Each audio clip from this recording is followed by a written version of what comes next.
So I'm excited to talk all about SuRo's investments in Neoclouds, but very quickly, I mean, we saw this deal yesterday, Meta acquiring Manus. What did you make of that deal? So I think it actually ties very well to what you're talking about with the Neoclouds and compute spend here. So if you look at what Manus's announcement was when they passed 100 million in ARR, you could see some components of the token usage as well as the virtual computer usage that the company was using. So they announced that they did over 80 million of virtual computers instances. And then they also did over 147 trillion tokens over their lifetime so far. And I think that speaks to a lot of the compute usage that you're seeing directly within the AI world right now. Is this explosion of token usage, even within startups, showing trillion token usage. And I think it speaks to the demand we're seeing here at SuRo for a lot of these companies that are just hungry for compute to make AI work. So you're saying I mean, this speaks to the compute usage that Manus has. I just wondered if you had any thoughts on fit with Meta, how you could see Meta using agents. I mean, we're It's a all great making question. predictions here. Any brainstorms over on your end? Look, I think when you first see the headline, it's a bit of a head scratcher, right? Because, you know, their use case is not really within the core competency of what you would expect Meta to do. But Right. if It's you I mean, look at the it's social media largely. right, but so there's a couple of points that I think is worth stringing together, Kosh. And I think it's a couple of the acquisitions they made during the year, whether that be voice AI and enterprise that they've been doing. And then they've also obviously been one of the leaders within open source models. And I think when you think about open source models and the use case for it, one of the greatest use cases for it is on-prem deployments for enterprises. And I think what you're seeing is Meta starting to tiptoe within that area of expanding their enterprise tooling. Right. And I think that Manus is a great example of how they can combine their massive hyperscaler type compute backdrop with what they're trying to actually accomplish within the enterprise open source world there. So I think those I think that's a combinations is really what they're trying to start to form. But yeah, go ahead, Akash. No, I think that's a great point, and I actually I didn't think too much about the enterprise build out that Meta had been embarking on in AI, and so I think that's a good point.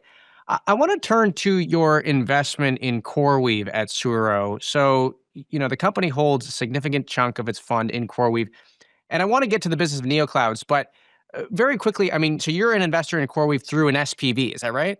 Correct. Yeah, we're Okay. with Magnetar. Exactly.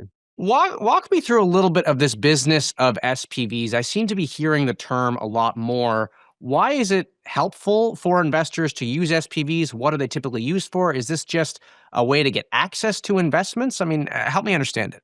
So I think what you're seeing within the growth stage investment sphere is a tightening of allocations to certain rounds. And so you'll see some companies which, and maybe a tightening of allocations is one part, but really it's that the companies are very focused on execution and investors are having to step up and having to bring the funds and they want to share some of that work with VCs to bring those funds in. And so you've seen this creation of SPVs and proliferation, especially as these rounds have gotten larger to fill in these types of rounds.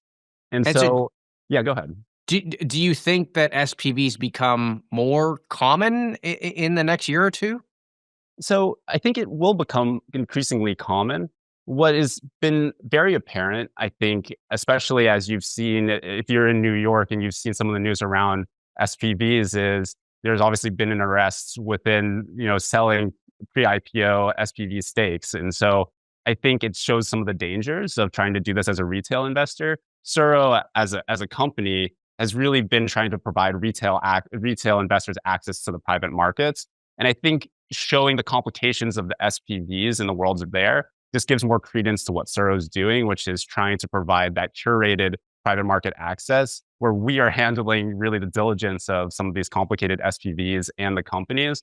And I think that's a really hard expectation for a retail investor to be able to do all that type of work, which is why you need to have people who really understand this type of market, who understand SPVs, double layer, single layer, and the complications that come with that, because it is an increasingly, I'd say, complex space. and they are becoming increasingly common. So let's talk about CoreWeave. We've been talking about Neoclouds on the show, and the bull case for these AI specialized cloud providers is that, just like you said, I mean, there's so much demand and the market is growing so quickly that, hey, sure, there's competition, but there is room for Neoclouds to come in and maybe not steal share necessarily, but at least generate enough business to be sustainable. That's the bull case. What do you think is the bear case for these Neoclouds? Look, I think for the bear case is that you see a huge increase of efficiency within the GPU space, and uh, I think that you'll see a commoditization of the ability to deploy these things, where these hyperscalers can fill the entire demand on their own. Now, I don't think that's what we're seeing. I think what we're seeing is even further complication of these setups because the technology is moving so fast. And how do you rack these efficiently? And you can see in Manus and some of these other companies trying to optimize compute efficiency is sort of the golden goose. It's their margin, it's how their performance on their product goes. And so I think we are still at the very beginning stages of being able to optimize racking and compute and all these aspects that the neoclouds have really shown that hyperscalers have struggled with this a little bit. And so they've found a huge niche providing that type of compute and optimization. Let me ask you a bit of a provocative question here about Sure. CoreWeave. Do you think there's a chance that the company gets bought in the next 18 months? I mean, from my view, I seem to think that why wouldn't a cloud provider just snap up a business like CoreWeave to help consolidate these things? Sure, it's certainly possible. I think what you would see is that there's only a handful of suitors that might be interested in trying to buy sort of a diversified cloud approach. You see, Google or you see Microsoft really focusing in on a specific model that they want to support. And I think, you have Amazon, which is broadening a little bit more on, trying to be a little bit more agnostic on which models they're supporting and optimizing for that type of infrastructure. And so I think you would maybe have a suitor that might be interested in that type of diversified compute infrastructure. Others might not be as interested, but it's certainly possible that a company might be interested in how optimized CoreWeave has been at a scaled approach to compute. And I think there's not that many companies that have really got that sort of scale down, the ability to provide compute at sort of massive LLM scale. Now, last question for you. You are also investors in OpenAI. What do you think is the biggest risk for OpenAI going into 2026? Look, I think that OpenAI is in a really great position in terms of their consumer segment. They are clearly the de facto leader for consumers to experience what it is to use an LLM. Now, I think one of the things that they're trying to figure out, and which Anthropic has shown that they have a lot of traction there, is on the enterprise side. And I think OpenAI is continuing to lead into the consumer side. I think that, in 2026, one of the focuses that they'll try to start to do, and hopefully that they'll show continued traction in, is, being a strong competitor within the enterprise. And that's such a huge segment. And we've seen, the tip of the iceberg with coding adoption.